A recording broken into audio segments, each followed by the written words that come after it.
ఇంకా life truth ఏంటంటే ప్రతి మనిషికి 5 రకాల స్నేహితులు ఉండాలి.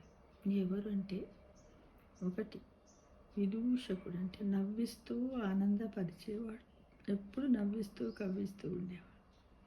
ఇంకొకరు మార్గదర్శి, అంటే జీవిత పాఠాలని నేర్పేవాడు.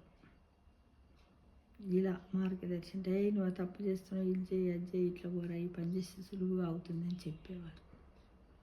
ఇంకొకరు ధైర్యశాలి, అంటే నిర్ణయాలు త్వరగా తీసుకునేవాడు. ఏ పనినైనా, కఠిన పనినైనా సులభతరమైన ఏ పనినైనా భయం లేకుండా ధైర్యంగా సమయాన్ని సద్వినియోగం చేసుకుంటూ తొందరగా పనిని పూర్తి చేసి గమ్యాన్ని చేరేవాడే ధైర్యశాలి. అలాంటి మిత్రుడు కూడా మనకు అవసరం. పృచ్ఛకుడు, అంటే మనల్ని ప్రశ్నించేవాడు. ఇలాంటి పృచ్ఛకుడు అనేది మనం ఇక్కడ అష్టావధానాలలో వింటాం కదా.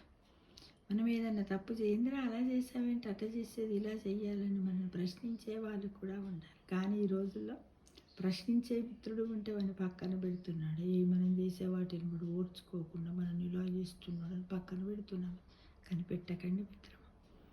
ఇంకా విశ్వాసి, అంటే మనము పూర్తిగా నమ్మదగిన వ్యక్తి.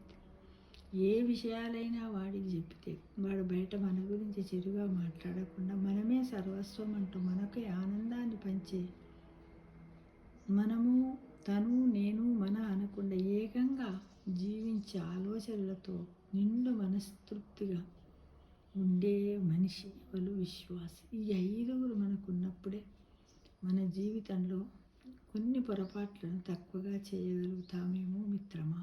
అంతేగా మరి.